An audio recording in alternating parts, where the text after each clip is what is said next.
Eres una niña inquieta que vive entre ríos, árboles, animales, gallinas, vacas, pero te pones a soñar que quieres ir a estudiar, aunque tu comunidad te dice que tu destino es salir de la primaria, encontrar un marido y casarte. Renuncias a todo eso y vienes en búsqueda de ese sueño a la ciudad. Esta es la historia de nuestra invitada de hoy. Quédate para descubrirla. Yo soy tu amiga Fabiola Bautista y esto es Se Buscan Sueños. Todos buscamos un espacio donde las heridas se convierten en alas y los tropiezos en impulso, donde hablar sin filtros y con el corazón en la mano es bien visto, donde no debe ser perfecto, simplemente ser real, en donde celebremos las historias que nacen en la adversidad y florecen por la esperanza, donde los que han caído, llorado, dudado, encuentren eco, pero sobre todo para los que siguen buscando sus sueños con todo y miedo. Bienvenidos a Se Buscan Sueños, donde encontrarás un refugio para soñadores incansables, luchadores silenciosos y almas valientes. Hola, ¿cómo están, comunidad de soñadores? Es un gusto tenerlos en este episodio. El día de hoy pues vamos a tener una invitada que es parte también de estos encuentros, de estos sueños tan hermosos que se acompañan desde una amistad, desde un compañerismo, desde algo que surge de estas conexiones tan bonitas. Y pues quiero decirles que será un capítulo en donde hablaremos pues con mucha cercanía, con mucha intimidad de mis capítulos que tienen que ver eso justamente de nuestros afectos. Pero antes de presentarla como mi amiga, compañera de luchas, de causas y bueno, de muchos sueños, también quiero presentarles que ella es licenciada en Ciencia Política, egresada por la Universidad Autónoma Metropolitana en Iztapalapa. También tiene un diplomado en Derechos de la Igualdad y No Discriminación que imparte conjuntamente por la UNAM y la COPRED, así como Derecho de los Trabajadores por la Universidad Obrera de México. Se ha capacitado en Educación para la Paz, Derechos Humanos, Solución de Conflictos, Derechos Humanos, y en esa misma línea pues ha tomado habilidades, negociación, derechos humanos de las mujeres, capacitación y sensibilización contra la violencia de género, liderazgo, toma de decisiones desde diferentes ámbitos, ya sea en el sector público como en la Secretaría del Trabajo, de Fomento al Empleo, pero también desde el activismo con talleres y espacios donde se comparten pues estos mecanismos para seguir empoderando mujeres y echándole pues para adelante. Como parte de su activismo también ha colaborado en pro de los derechos humanos de las personas trabajadoras del hogar en el Centro de Apoyo y Capacitación para Empleadas del Hogar AC. Igualmente ha sido voluntaria en MEXFAM, una fundación mexicana para la planeación familiar. También ha impartido pláticas y talleres sobre derechos sexuales y reproductivos en el marco del programa Gente Joven para los jóvenes, e incluso ha impartido talleres de autocuidado y autodefensa jurídica para mujeres en el marco del programa Fomentando la Cultura, el Arte y la Igualdad en alcaldías como la alcaldía Coyoacán. Actualmente se desempeña como asesora educativa en la COPRED, o sea en el Consejo para Prevenir y Eliminar la Discriminación en la Ciudad de México, y por supuesto sigue impartiendo talleres sobre el derecho a la igualdad, la no discriminación, y bueno, nos va a contar de sus sueños porque próximamente estoy segura será postulante a la maestría igual en estudios de la mujer por nuestra alma mater, la UAM, en este caso en la sede de Xochimilco. Y bueno, su nombre, Sandra Nelly Vilches, bienvenida. Gracias, amiga, por estar aquí. Además, quiero decirlo, con ella empezamos un poco a vislumbrar este sueño porque nos aventamos un podcast hace como pues prácticamente creo que en la pandemia todavía estábamos ahí como en el 2019, en donde queríamos hacer un laboratorio del amor y empezamos a hablar de cosas. Y bueno, justamente decíamos, bueno, con ella iniciamos ese sueño, fue como que la patadita del primer impulso, pero ahora que ya tenemos esta comunidad de soñadores y donde se ha hecho este podcast pues con más forma, con más corazón, con más constancia, con todo lo que implica este proyecto, pues bueno, traer a alguien que en ese momento estuvo con nosotros hablando y dándole forma y vislumbrando este sueño, pues también es un sueño cumplido, amiga. Muchas gracias por estar aquí, bienvenida. Bueno, pues muchas gracias, Fabi, por la invitación, por todos estos años de acompañamiento, de aprendizaje ha sido un aprendizaje conjunto de risas, de llantos, de enojos, de indignación, de marchas, ¿no? Gracias, Entonces, amiga. muchas gracias por la invitación y por también esta posibilidad de hacer como una reflexión y un punto de narrarnos nuestras historias de una manera situada, ¿no? Claro, no, de estas historias poderosas que yo te agradezco mucho, Nelly, que hoy puedas compartir, porque seguramente en esta comunidad que se ha forjado, como te digo, de soñadores, hay muchas personas que de verdad es un aliciente muy bonito encontrarnos en historias en donde de pronto nos creemos que el éxito es lo que dicen las redes sociales y luego vemos esta semblanza tan maravillosa que yo leí de ti, de todo lo que has logrado, y voltear atrás y decir, bueno, todo esto, cuéntanos, amiga, en esta confianza y agradeciéndote lo poderoso de tu historia, de venir de una comunidad, de tus orígenes y de ser una niña que desde pequeñita soñaba algo diferente. Sí. Uy, hasta se me enchina la piel. Muchas gracias. Pues es muy poderoso narrar nuestras historias, ¿no? Como mujeres y nombrarnos como todas estas características que nos identifican y nos van conformando. Y bueno, pues empezamos por ahí, ¿no? Creo que yo soy hija de trabajadora del hogar. Mi papá es obrero, bueno, fue obrero, ya están pensionados los dos. Pero pues, como necesitaban pagar su crédito Infonavit más rápido, a mi mamá se le ocurrió que si me llevaban con mi abuelita a vivir a Michoacán, pues ella podía meterse como trabajadora del hogar de planta otra vez, porque ya toda su vida en eso trabajó. Y allá mi abuelita mientras me cuidaba y en fin, así sacaban más dinero y pagaban la casa más rápido, ¿no? Entonces me fui a vivir con mi abuelita a los 8 años, a Michoacán, a Santiago Nameo, cerquita de Morelia, es un municipio cerquita de Morelia. Y pues ahí hice, que quinto, sexto, no, desde tercero. De la primaria. De tercero de primaria hasta tercero de secundaria, ¿no? Entonces, creo que pues fue un cambio abrupto para mí en ese entonces, es un contexto que yo para mí desconocía, me gustaba mucho lo rural, pero ahí habría que aprender a otras habilidades y a resolver, ¿no? Ahí se casan muy chiquitas, ¿no? O sea, realmente son adolescentes, creo que no salen ni la secundaria cuando ya se están yendo con el novio. Y entonces también como que te preparan con ese fin. O sea, que tú ni terminas la secundaria, sí, y ya estás. Ya tienes que saber, bueno, hacer qué hacer, toda la comida, todo eso es como más importante incluso que lo académico, ¿no? Ella no está, pues mi abuelita era analfabeta, mi hermana también nada más estudió bueno, en ese entonces estaba estudiando secretaria en computación, pero no sabía uno como más, ¿no? O sea, no había como más miras. Y esto de los roles muy marcado. Creo que de las confrontaciones que eran más fuertes con mi abuelita era, tú no porque eres mujer, ¿no? Creo que ahí esto que dijiste tú alguna vez del feminismo intuitivo, así lo puedo identificar también yo en mi vida, ¿no? Ahí fue como esta primera sensación de injusticia y de cuestionar y de resistir. ¿Por qué no? Pues porque tú eres mujer. Entonces, si yo quería ir como una fiesta, y a los amiguitos hombres los dejaban, sí, pero ellos son hombres, ¿no? Decía mi abuelita, las mujeres deben ser como las gallinas, ¿no? Apenas oscureciéndose y se deben regresar a sus casas. Y entonces, yo tenía muchos, ¿no?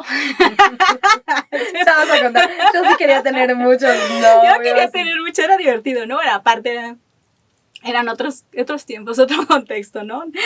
Y pues eso, tenía mis noviecillos, ¿no?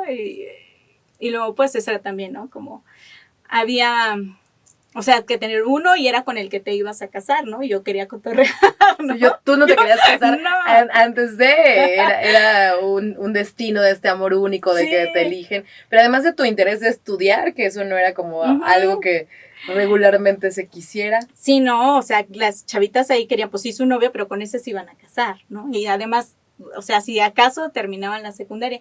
Y yo no, ¿cómo fue que empecé a sentir esta inconformidad de decir, yo no quiero? Porque yo veía en mi entorno, unas compañeritas, solo un par de años más grandes que yo, se había ido con el novio, luego ya me la encontré, que venía con el bote lleno de ropa, se había descalcificado, ya no traía algunas piezas de sus dientes, sabía que la había golpeado su pareja ahora, porque lo ha ido a buscar para que no se emborrachara y la regresó con unos fregadazos. O sea, yo sabía cómo se veía, y yo a ella la había visto antes, que trabajaba como trabajadora del hogar, iba a Morelia, y andaba, pues, como a ella le gustaba arreglarse, salía, o sea, se veía, pues, era otra, como si fuera otra persona. Ya cuando me la encontré, pues a mí sí me dio tristeza, ¿no? Verla así. Un impacto. Sí, y era como esa era la ruta o el destino de lo que se esperaba, ¿no? Sí, y como a lavar y a este es tu servir. origen y este es tu destino. Ajá, yo dije, no, yo no me voy a, o sea, si eso implica casarse, pues no me voy a casar, ¿no? O sea, porque ya traía así los niñitos y trabajo y cansancio, y dije, no. Entonces, pues dije, yo voy a estudiar. Y la peleadera, te digo, que era con mi abuelita, porque también cómo me vestía, ¿no? A mí me gustaba ponerme blusitas cortas, falditas, en fin, y me decían la encuerada. Y entonces, pues yo defendía tanto mi derecho a vestirme así, como a ser noviera, y además también estudiar, porque no se supone que también si estudias tienes que ser más recatada, ¿no? O sea, salía como de varios moldecitos, ¿no? Salías de lo establecido. Pues era relajienta también, pero también era estudiosa, ¿no? O sea, también, ahí había esa mezcolanza en mí. Y y ya me vine al Estado de México, bueno, terminando la secundaria. Luchaste por tu derecho a estudiar. Sí, mis papás sí me apoyaban, ¿no? Mi mamá seguía como trabajadora del hogar en la modalidad de planta, mi papá pues seguía como obrero, y ya cuando salí de la secundaria empecé a tener más fricciones con mi hermano.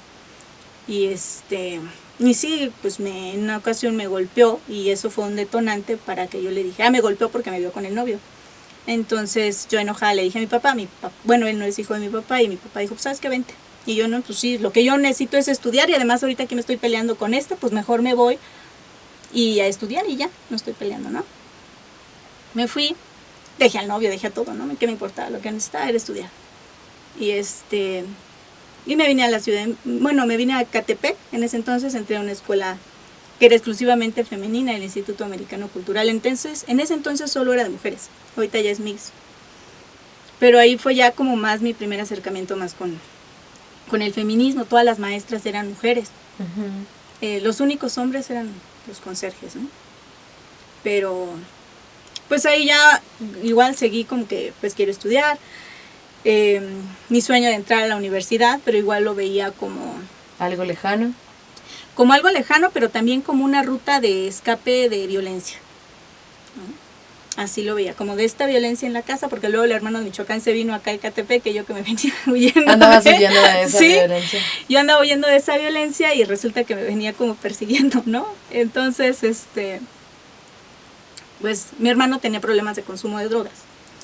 Entonces me vengo para acá y pues ya acabo como sea la prepa, y yo decía, ahora sí, ya cuando entre a la universidad ya no me va a poder seguir, porque ya me voy a ir a estudiar lejos, ¿no? Y ya por allá rento. Entonces entré a la UAM Iztapalapa, y sí, mi idea era como rentar. Dije, pues un trabajito a medio tiempo, saco beca, y ahí vamos, ¿no? Y en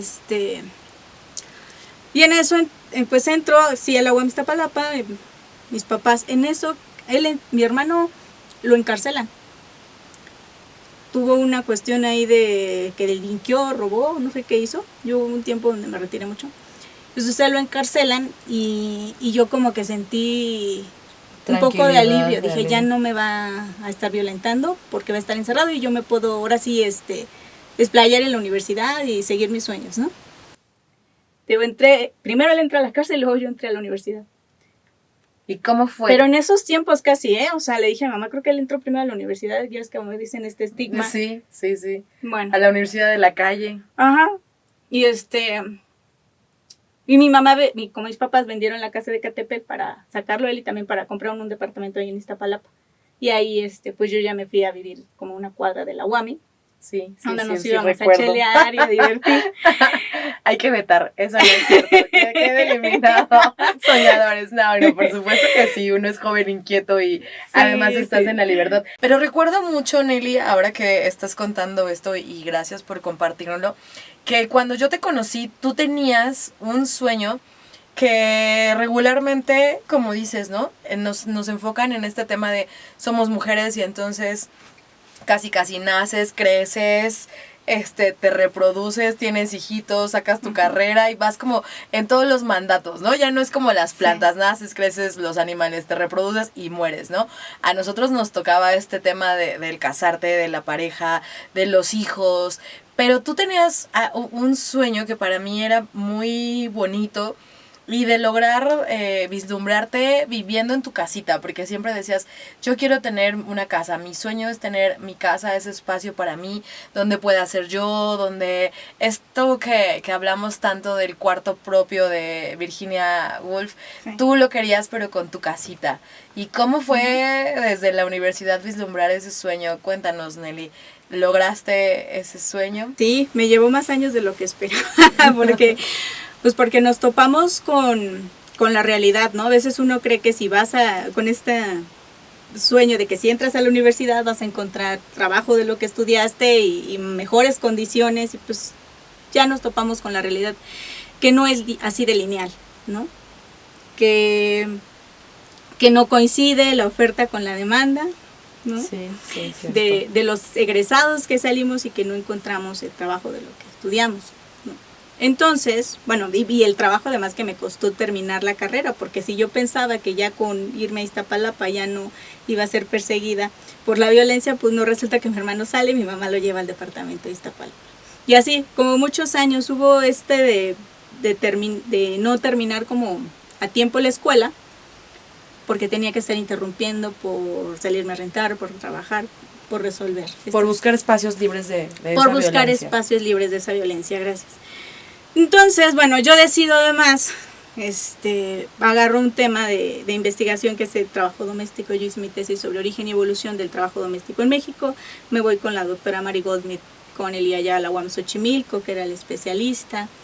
Y ella me presenta a las compañeras de las organizaciones, a las activistas, y empezó por ahí, ¿no? Servicio, voluntariado, trabajo, pero pues estos espacios se sostienen pues con fondos, pues con donativos, en fin.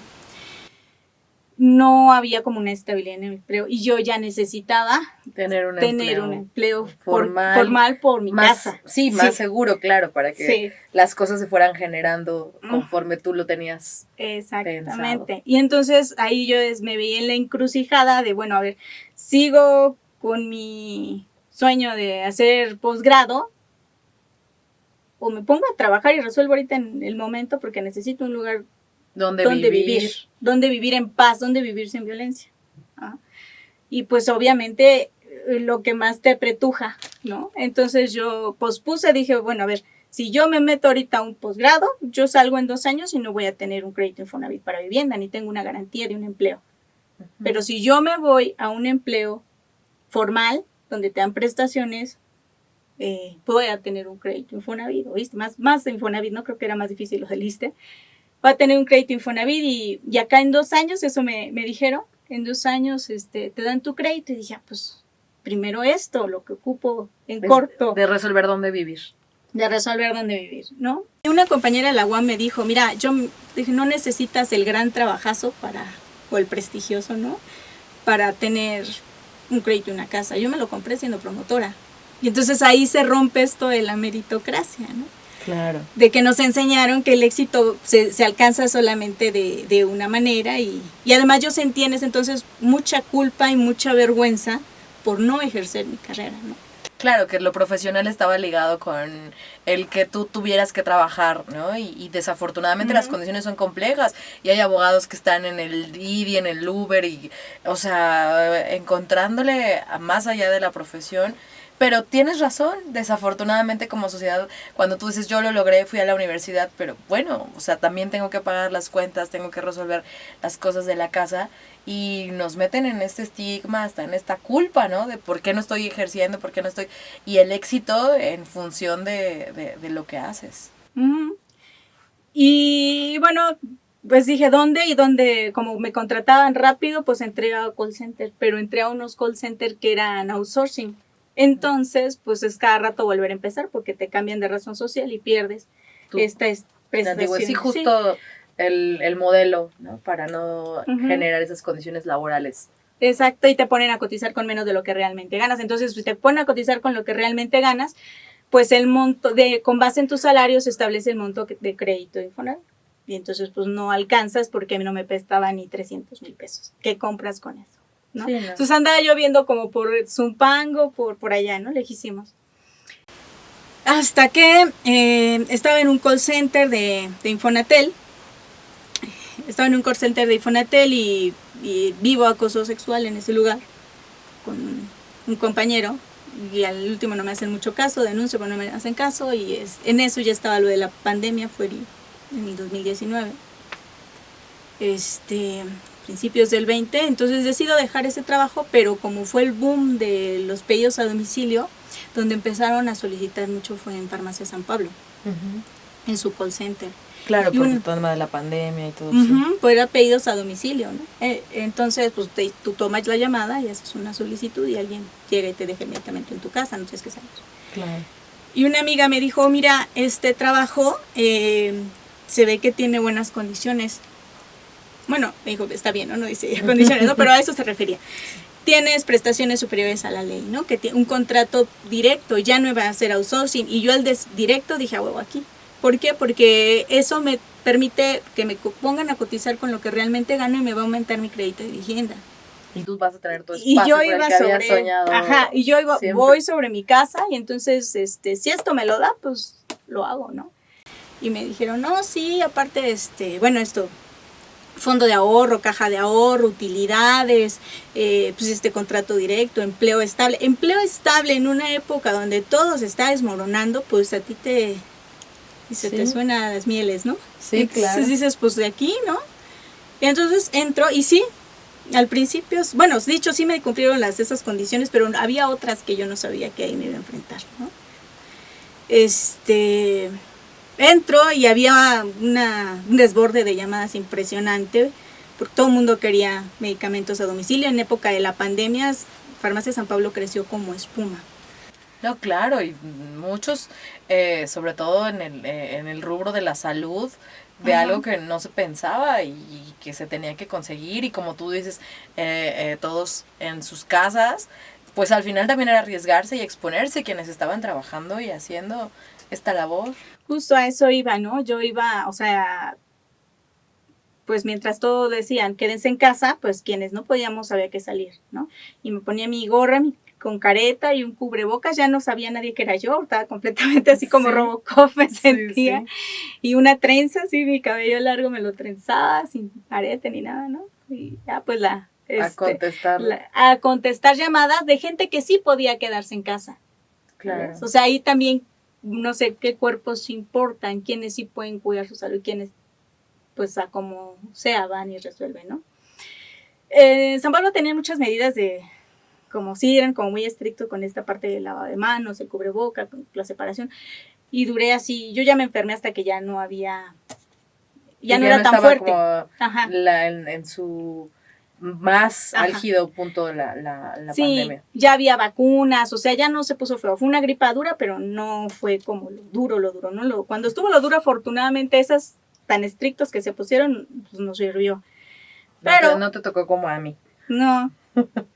Que fue muy complejo, yo sí sobreviví, pero al final te enfrentaste con estas condiciones. Sí, y bueno, ahí te decían, tenemos desborde. Si trabajas horas extras, te las pagamos al triple, ¿no? Entonces, ahí me tienes, ya ves, como soy de matada, ¿no? Entonces, de 9 hasta las 9 andaba trabajando unas 12 horas a veces. Pero, ¿qué pasaba ahí? Y eso es en lo que quiero ahorita poner el énfasis. En los call centers operan bajo una forma de organización del trabajo que una autora que se llama Natalia Redetich dice taylorfordista. Dice que es el amasijo como de las formas de organización del trabajo ensayadas a lo largo de la historia del capitalismo, pero acá con sus rasgos más duros. Entonces es un control de tiempos y movimientos de cada cosa.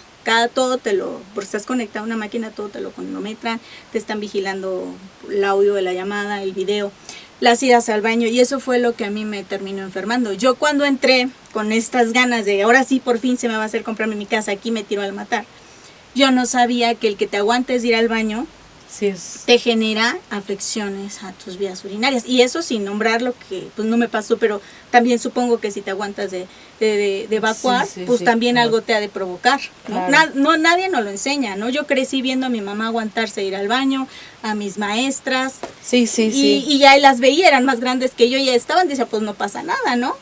Y entonces yo lo normalicé, y me aguanté, y porque te dicen, sí te pagamos horas extras, pero a veces no te daban como... Sí te daban un poquito más de tiempo de baño, pero pues obviamente subordinan tus necesidades fisiológicas a la productividad, ¿no? Y pues eso es lo que importa, la productividad. Y espérate a que bajen las llamadas y ahorita sí ya te vas al baño. Y eso de manera consecutiva, pues yo empecé con infección en vías urinarias, seguí con cálculos en los riñones y terminé con vejiga hiperactiva y trastorno de vaciamiento de vejiga que ya no se me quitaba, ¿no? Llegué a un punto donde ya quería hacer pipí, pero ya no podía.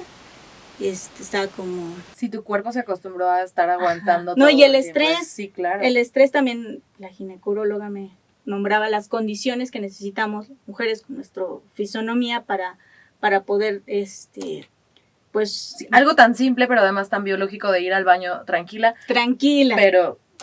No lo podías y... Un montón de condiciones, bueno, que necesitamos, ¿no? Y pues allá no lo sabe. Yo justo de las preguntas que siempre le hago a nuestros invitados es que cuáles son las adversidades que se encontraron para lograr su sueño. Pero en este caso contigo y gracias por compartir algo pues que puede ser tan íntimo, pero que al final una adversidad para lograr tu sueño que pone en riesgo tu propia salud. Sí.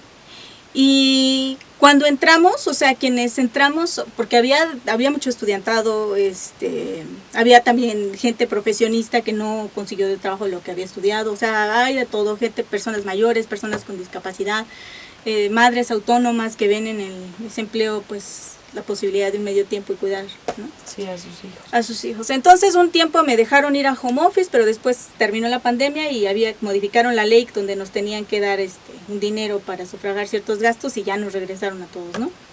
Y ahí fue donde ya la cosa cambió, nos cambiaron horarios, en fin. El chiste es de que, pues yo en un inicio, ninguna de las que entramos, o sea, creo que eso lo normalizamos y es lo que yo quisiera poner sobre la mesa, es que normalizamos el aguantar, el no escuchar a nuestras cuerpos. Y entonces nadie replicó, nadie dijo nada, pues es que y no es discriminación, ¿eh? Aquí a todos los damos los mismos. Y la pregunta es, ¿todos los cuerpos necesitamos lo mismo? No, por supuesto que no. Entonces, pero decían, es que no, aquí esos parejos, si tú te enfermaste, pues quién sabe qué otros problemas tengas aparte. Entonces, es como un gaslighting. Claro, te lo regresan claro. Tú, mi cuerpo es más débil, mi cuerpo es pues defectuoso, no sé. Pero llegué a un punto donde yo sí me sentía como que vivía con una discapacidad, porque entonces ya no podía salir a ciertos lugares porque voy a querer ir al baño y no va a haber. Y están los trayectos y entonces te ponías a pensar como todo. Sí, o igual en la noche páreme, no podía descansar, o sea, un relajo. Y mi mamá, pues ya deja el pinche trabajo.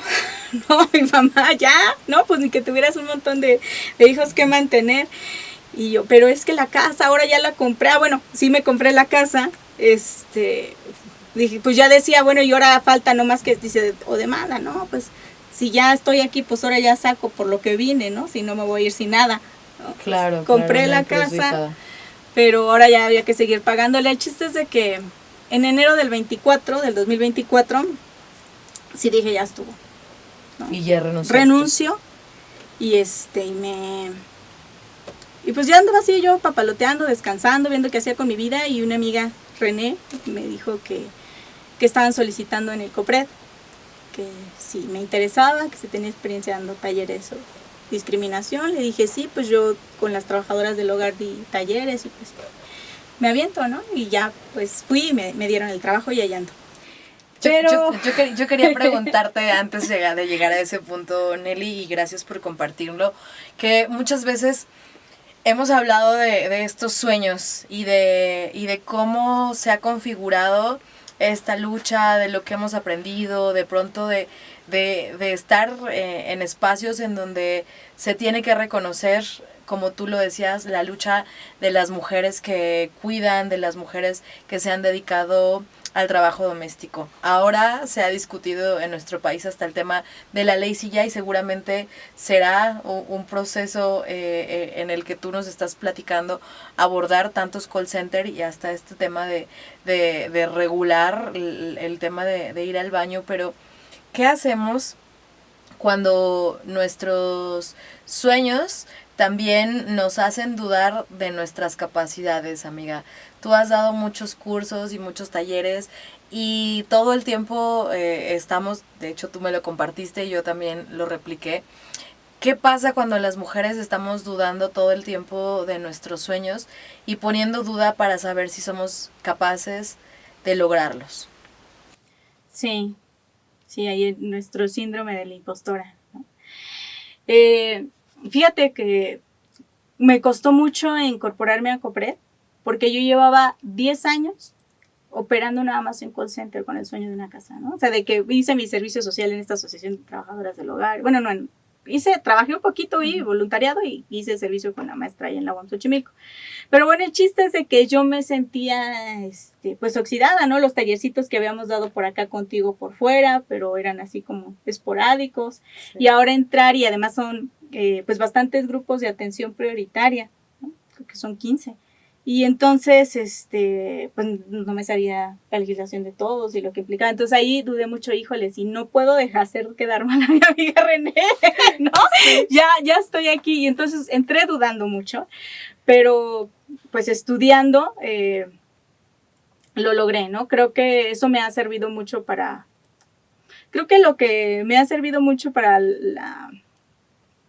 ir desmoronando el síndrome de la impostora. Es una, la terapia, y otra es hacer lo que más me da miedo. O sea, aunque me dé miedo hacerlo, ¿no? Aunque te da miedo, dame la mano y vamos adelante, seguimos. Eso ha sido fundamental y pensar que también, sabes que a mí me empuja mucho el enojo. O sea, el enojo es una emoción muy poderosa y que me ayuda a superar los miedos, ¿no? Como quiénes son los que sí se postulan y además estando a lo mejor menos preparados, ¿no? Y yo llegué a oír en un taller, eso se me quedó mucho, a un español decir que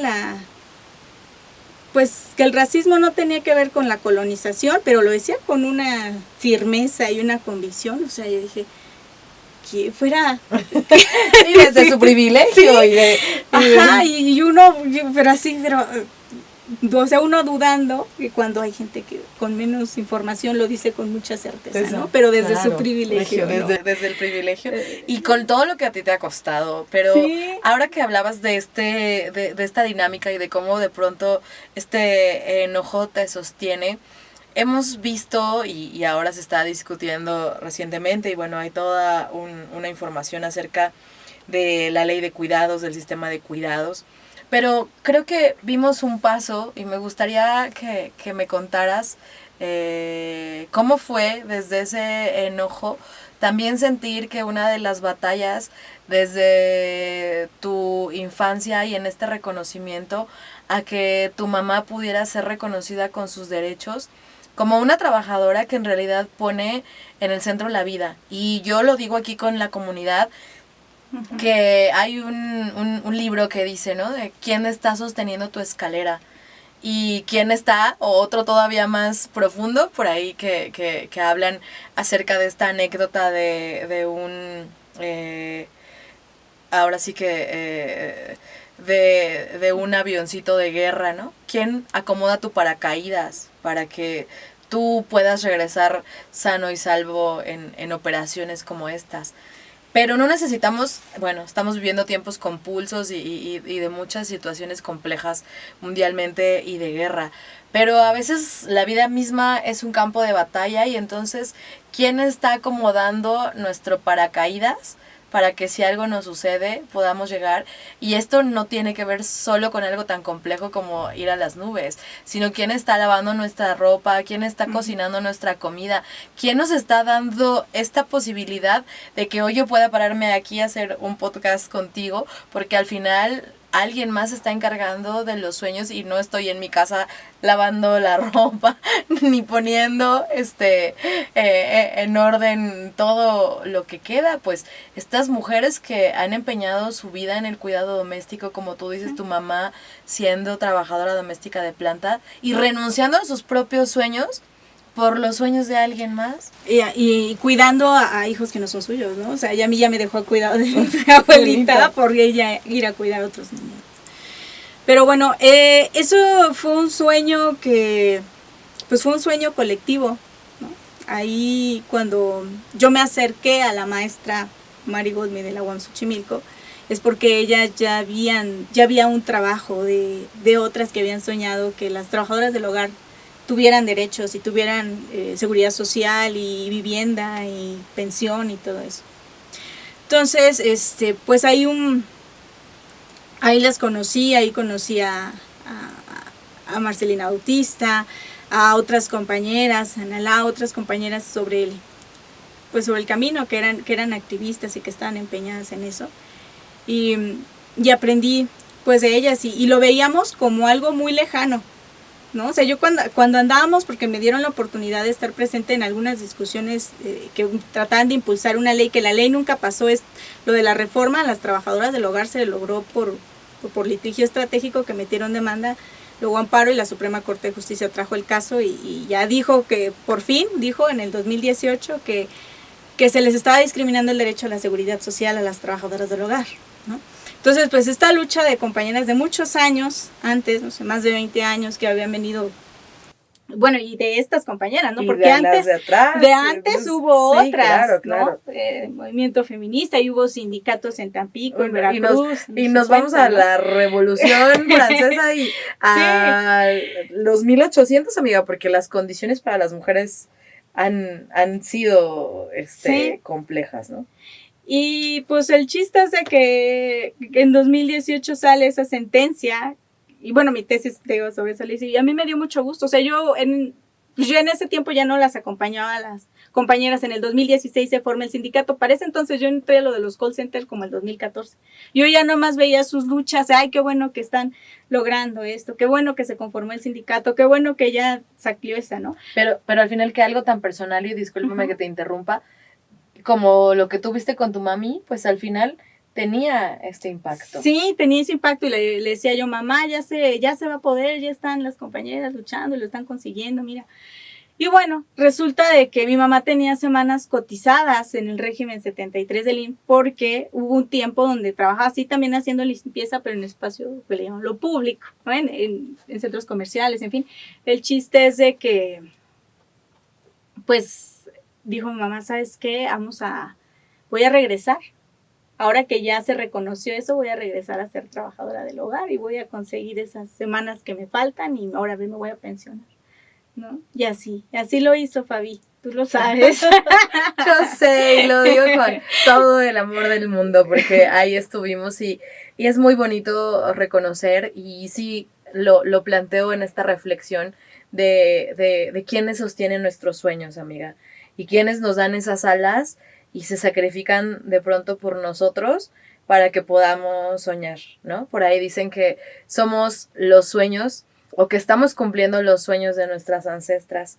Y yo sé que tanto para ti como para mí nos mueve decir, hoy yo estoy aquí en este espacio, hablando en el ciberespacio, en un lugar en donde se pueden decir muchas cosas que seguramente antes mi abuelita no se había imaginado. ¿Y qué siente esa Nelly pequeñita que decía, yo no quiero mi vida tal cual como me la pensaron? ¿Qué le dirías ahora, a tantos años atrás, de esos sueños? Ya es como si pudimos. Sí, porque muchas veces uno piensa, híjoles, nunca, o sea, sí llegas a dudar, lo conseguiré, ¿no? Como la carrera, sí logré acabarla con todas estas dificultades, ¿no? o ya la dejo, ya mejor me pongo a trabajar porque esto no me está dando, o ya nunca voy a poder comprarme la casa si cada rato me están reiniciando la relación laboral, ¿no? O igual con las trabajadoras del hogar, pensamos que iba en, ¿cómo se llama esto? En sentido contrario de la flexibilización que venía dándose desde la reforma Bascal, ¿no? Ellas apenas iban de ida cuando ya los derechos iban de retroceso, ¿no? Entonces ya no lo pensamos que se pudiera lograr, y yo sí quiero agradecer y reconocer que este sueño pues también lo hicimos como un sueño colectivo, pero nos fuimos sumando, ¿no? También tú como empleadora consciente que ayudaste que se empleó mi mamá contigo y que se pagaste estos derechos, la afiliaste, y creo que eso es un mensaje importante, ¿no? Que como sociedad también hace falta empleadores conscientes que afilien a las trabajadoras del hogar, porque eso les ayuda a obtener una pensión y una vejez digna, y eso es maravilloso. O sea, eso es un sueño colectivo que, mira, se me enchina la piel, Fabi, porque es maravilloso. O sea, históricamente no se había reconocido, y yo creo que tú ayudaste a las primeras trabajadoras del hogar de México a que se pensionaran, amiga. Muchísimas gracias. No, gracias. Mira, me haces también llorar, y digo, era un capítulo muy personal, pero en verdad, ¿no? Digo, sé que probablemente la señora José no tiene el YouTube activado, pero justo eso, ¿no? Tu mami y tantas otras mujeres, nuestras madres, nuestras abuelas, que dieron la vida en los cuidados porque nosotros hoy tengamos esos sueños, y es bien bonito escucharlo. Sí. Y sé que a lo mejor en esa abuelita que tú tuviste que te decía, esto va por el camino recto, y ahora en ese legado, pues seguramente desde donde esté y en esa energía, pues se da cuenta que quien parecía la ovejita negra de la familia, en realidad pues también está sanando muchas cosas y cumpliendo muchos sueños. Sí, y yo también, pues reconociéndola ahora ya a la distancia, ¿no? Pues ella nació en una estructura que así era, no se lo inventó, ¿no? No era, o sea, ella nació en una estructura y pues replicaban eso. Pero aún así mi abuelita me enseñaba pues mucha rebeldía y mucha autodeterminación, porque aunque decía eso, realmente pues se quedó sola con 16 hijos y los sacó adelante y siendo analfabeta, ¿no? Y como tenía tierras, porque su abuelo su papá o su abuelo andaban en la revolución, tuvieron tierras, estaba rédito, y mi abuelita no sé cómo le hacía, pero sabía hacer cuentas. Entonces yo también ahí reconozco, ¿no? Esto de, pues yo tuve oportunidades que ella no, pero también tuve un legado de ella de resistencia, ¿no? Claro. Y mira hasta dónde hemos llegado. Y pues te digo, estos sueños colectivos, ¿no? Están desde la académica, está desde la maestra Marigosmi, desde la activista Marcelina Bautista, desde las compañeras Ana Laura, Estercita, muchas compañeras que han apoyado a lo mejor a lo largo de los años todo este proceso, y luego otras que ya han pues supimos de los logros y dijimos, vamos a seguir y hacerlo también posible y a materializarlo, ¿no? Porque a lo mejor ellas hicieron posible estas reformas legales, ¿no? La compañera que metió la demanda y que sacó la sentencia a la Suprema Corte de Justicia, y nosotras ya obtuvimos el conocimiento, y Fabi dice sí, ¿no? Vamos a hacerlo. Y hicimos una realidad, algo histórico, ¿no? Claro, ahí cada quien puso un granito de arena, y se logró que la señora José y mi mamá obtuvieran una pensión como trabajadoras del hogar, y eso no había sido posible. Y muchas más seguramente. Ajá. Y qué bueno que para eso sirva, y luego nos reconozcan que no solo es la lucha de las mujeres. Yo hoy sí me siento como en esta circunstancia de decir que hasta cuándo vamos a dejar de ver, hasta cuándo vamos a voltear a otro lado, hasta cuándo vamos a indignarnos porque a las mujeres les arrebaten la vida y los sueños. Y ahí quiero decir, pues, justicia para Edith, porque al final su familia fue quien la encontró y en estos espacios de reflexión de buscar de los sueños, justo iba a buscar trabajo como empleada, exacto, como trabajadora del hogar. Sí. Y entonces de nuevo está este debate de dónde están los cuidados, de dónde se sostiene la vida, y que justo tú sostienes la vida en esas circunstancias para lograr sostener la vida para tu familia, y vas con esta expectativa y no regresas a casa. Entonces creo que sí nos toca seguir levantando la voz, seguir indignándonos y poniéndonos a pensar a cuántas mujeres más en este país les van a arrebatar sus sueños. Ay, qué duro. Qué duro, sí, esta noticia es muy estremecedora, y aunque ella tuvo, no sé, cuidados de mandar su ubicación y todas las autoridades que no Sí. actuaron en el momento, estas condiciones precarias donde también tener otros cuidados con quienes vas, ¿no? Que también se investigue, porque mucho investigan a las trabajadoras, pero ¿quién investiga a los patrones? A ver a dónde te vas a ir a meter, oye, ahí estás poniendo tu integridad. Claro, fuerte. claro. Muy complejo, muy complejo, Muy complejo. amiga. Pero pues gracias, yo quisiera ir cerrando pues esta entrevista preguntándote, Nelly, en este país, en estas condiciones, en lo que estamos viviendo, ¿cuáles son los siguientes sueños? ¿Cuál es el próximo sueño para Nelly y hacia dónde va esta mujer soñadora a la que admiro tanto? Ay, amiga, yo también te admiro mucho, gracias. Pues a seguir resistiendo, ¿no? Pero hay muchas cosas que yo sí creo todavía como en el ideal de las transformaciones sociales, ¿no? Creo que por algo estudiamos ciencia política también. Pues ahora mi sueño es hacer una tesis donde se aborde cómo hacen del baño las operadoras telefónicas, ¿no?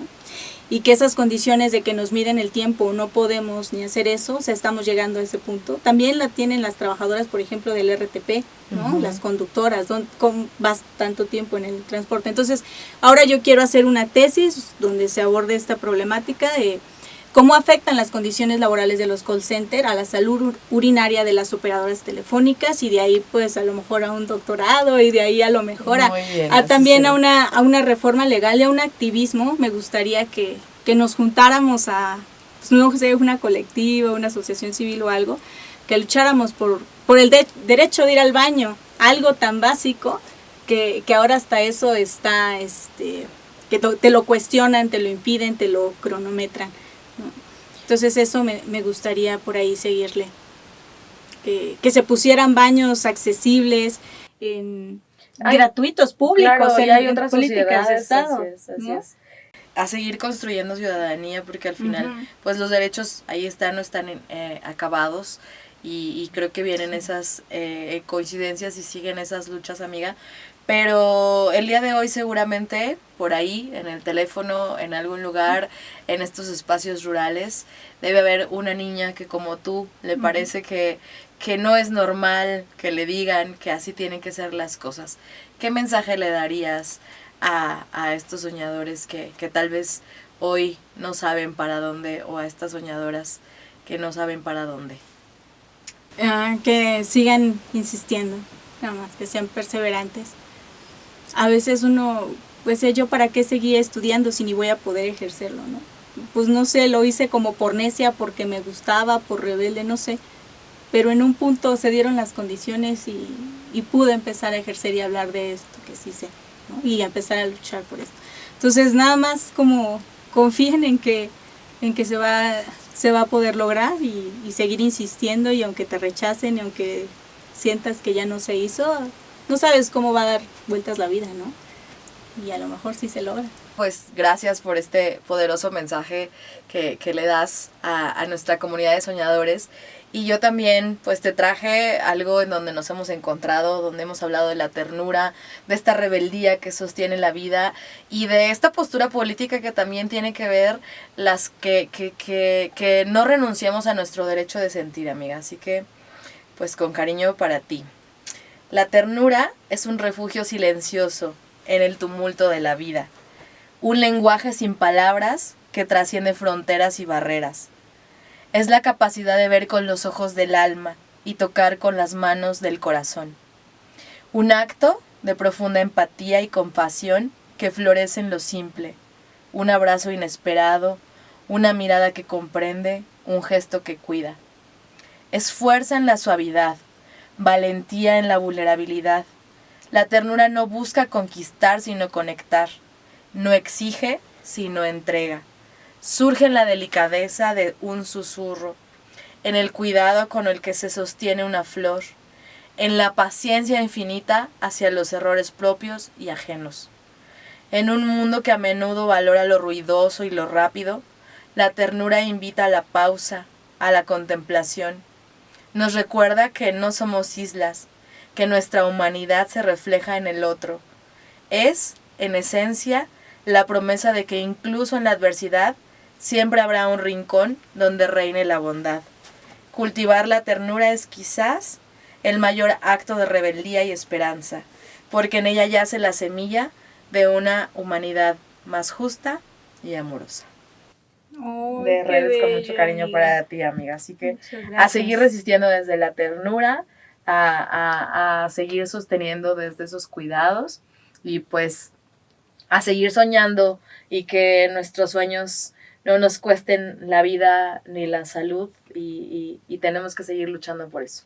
Muchas gracias por estar aquí y por hacernos Muchas parte gracias. de esta historia tan bonita y Muchas compartirla con todo gracias, este amiga, público. por la Gracias. invitación y pues a veces es seguir haciendo las cosas aunque dudemos, pero como a ver qué pasa, ¿no?